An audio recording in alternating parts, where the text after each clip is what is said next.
Hi, I'm Joe Saunders with Miniature Landscape Hobbies, and in this episode, we're going to do something that's really pretty different and also really cool.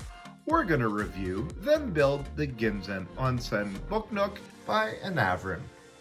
This is an amazing little diorama that pretty well anybody can build. Let's dive in and take a look.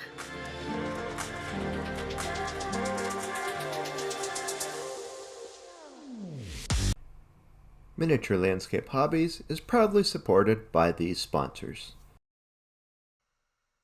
A couple of months back, Anavrin contacted me to see if Miniature Landscape Hobbies wanted to collaborate by featuring one of their cool Book Nook dioramas.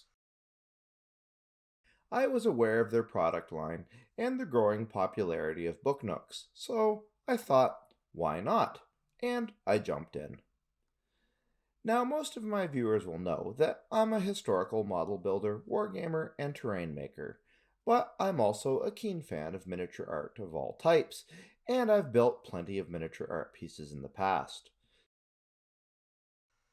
After some discussion with Anavrin, they sent me their really cool Ginzan Onsen Book Nook. Anavrin was kind enough to become an affiliate sponsor for Miniature Landscape Hobbies. If you're interested in purchasing any of their products, please use the link in the video description. Not only will you get an outstanding model kit at a good price, but it'll also create a commission for my channel, which helps fund my ongoing content. The box for this kit is a neat flat one that's jam-packed with laser-cut sprues, and of course an extensive instruction manual. This kit has over 1,100 pieces in it, so there's a lot to look over. Everything inside is pre-painted, or I guess maybe you'd call it pre-printed, right on the laser-cut wood, and everything's numbered to help you identify the parts. I'm new to Anavrin, but not model construction, so working ahead, I got out a little cup to store stray pieces, which was very important as the build progressed. I also got out a craft knife, sanding stick, tweezers, and glue. These tools are essential, but with the exception of glue, you could likely build the Book Nook without these. Just do yourself a favor and get them anyways. On the topic of glue, the instruction book marks where you should use it, but I must say the guide is a little stingy or perhaps optimistic about its use. Or really, I guess its lack of use. As I got deeper into the job, I found myself using more and more glue to both repair the occasional piece that was damaged and to hold the structures together. So be prepared to use adhesives, even when not indicated. When it comes to glue, I suggest you don't mess around with PVAs or other craft glues.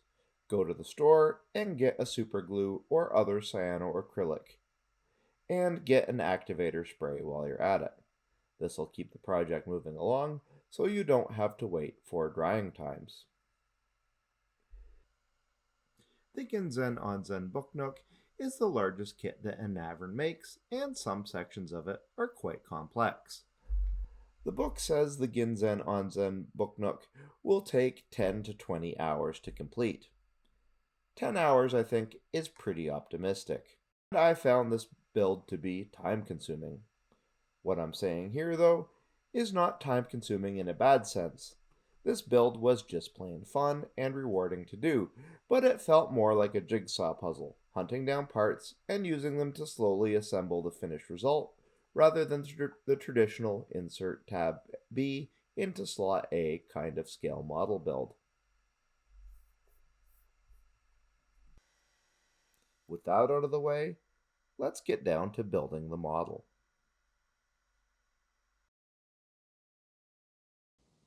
Miniature Landscape Hobbies is committed to bringing its viewers the best in miniature building content. I would really appreciate it if you would consider helping the channel in one of two ways.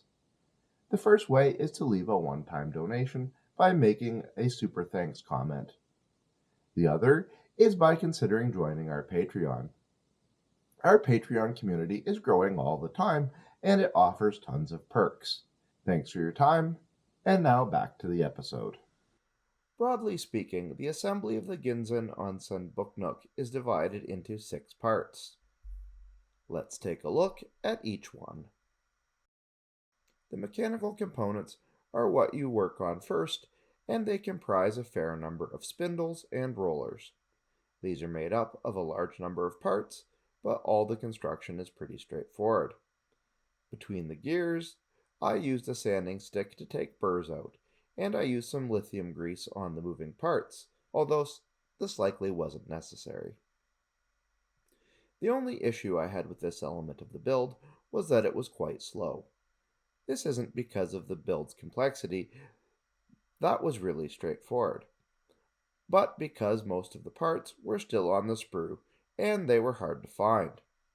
At this point, I found out that a number of the labeled parts are not arranged consecutively or even near each other, which requires quite a lot of time so you can hunt each bit down.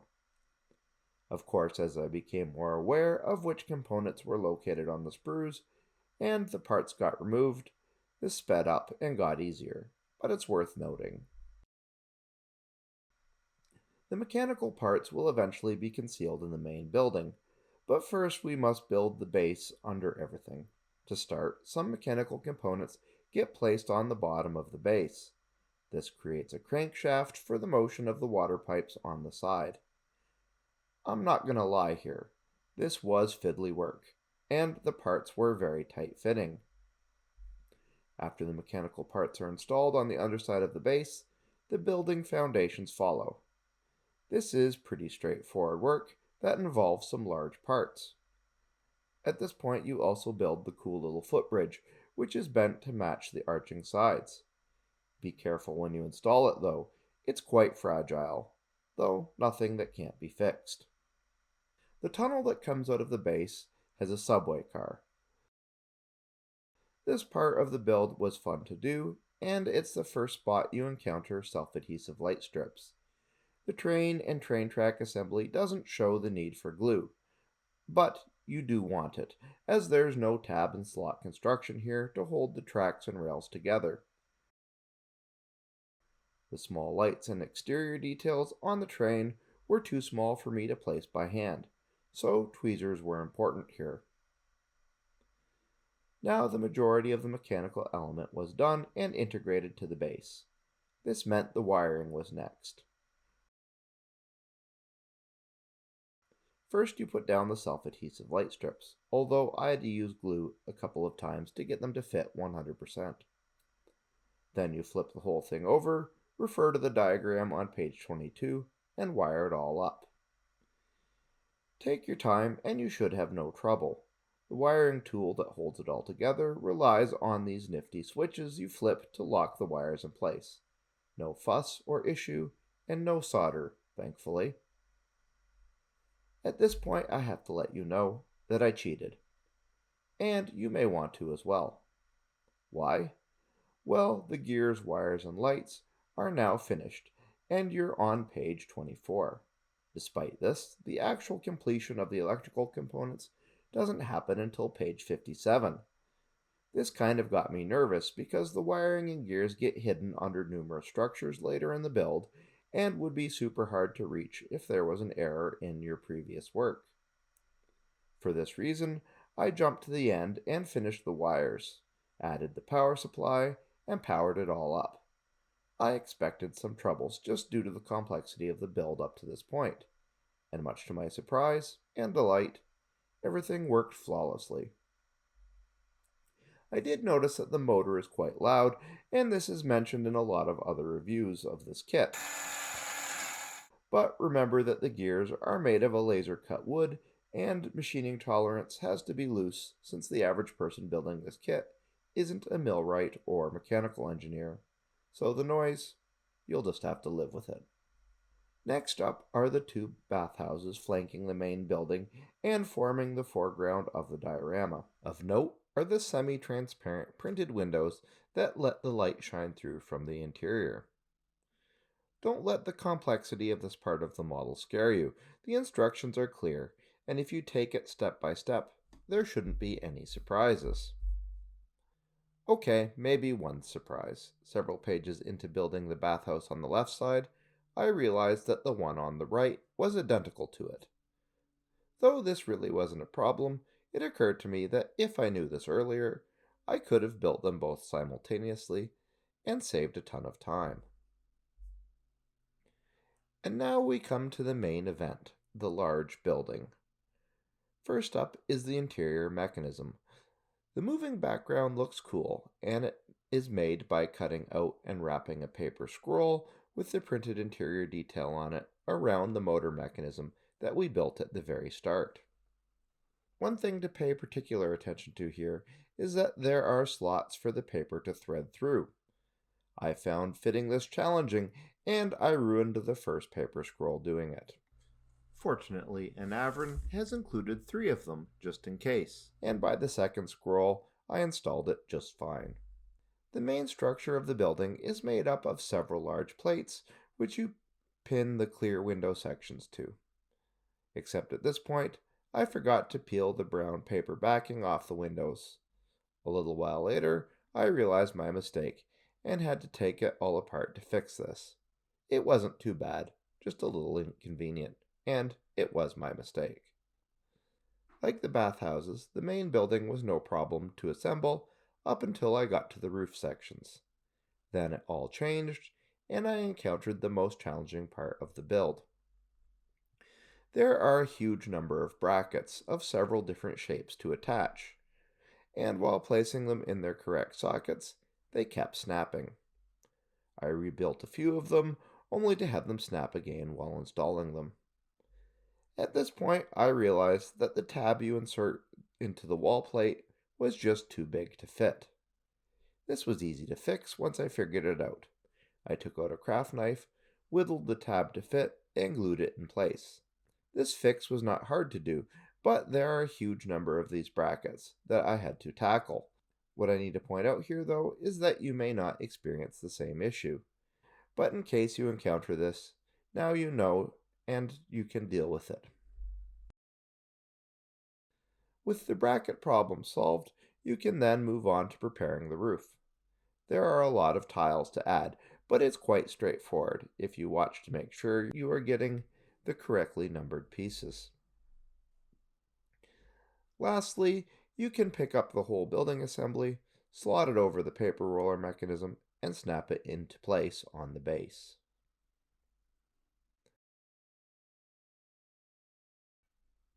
Now it's just down to the small details and the final wiring.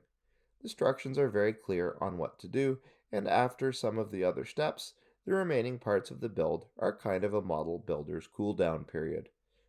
The main thing you encounter here are the trees, which need glue to build, and when they're placed on the base, they add a nice splash of color and introduce some visually interesting organic shapes to the overall model.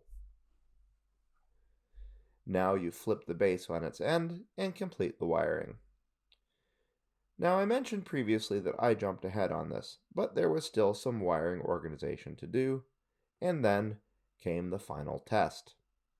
This was to make sure, of course, that everything worked, and it was a little tense. But despite the fact that I know very little about motors, lights, and wiring, everything did work. In fact, it worked flawlessly. So what do I think of this project? Well, I really enjoyed it. This isn't like anything I've ever worked with before. The Ginzan Onsen Book Nook is not like a scale model or scratch-built piece, but more like a 3D puzzle that you assemble and watch take shape over time. I have to say that there is some serious thought going into the product to make it easy to build while still generating a ton of visual interest. On the topic of the build process, there are absolutely some challenging elements, and the instructions aren't perfect. I found some parts that weren't labeled, and even some parts that were numbered incorrectly in the instructions. But let's face it, there are 1,136 parts in this kit, so I'm, if anything, impressed that there are not more problems. And these few hiccups did nothing to diminish the enjoyment of the build. So, should you get the Ginzan Onsen Book Nook or another Anavrin kit? Well, if you're looking for a fun 3D puzzle or model to work with, either alone or in a group, then the answer is yes. If you're an experienced model builder, this topic may not be your thing. It certainly wasn't mine. Not to start, anyways. But after I got down to work, I really enjoyed the diversion from the tanks and Napoleonic subjects that I usually work with. For something that's just plain rewarding and fun to work on, I don't think Anavrin's book nooks can be beat. If you think you might want to invest in an Anavrin product, please consider shopping at the link in the video description. They have very kindly become an affiliate sponsor for Miniature Landscape Hobbies, and any purchase you make will generate a little money to help support my channel. Thanks for watching. Please remember to subscribe and comment. I'll be back next week with more miniature building, painting, wargaming, and diorama content. Until then, remember to keep building life in miniature.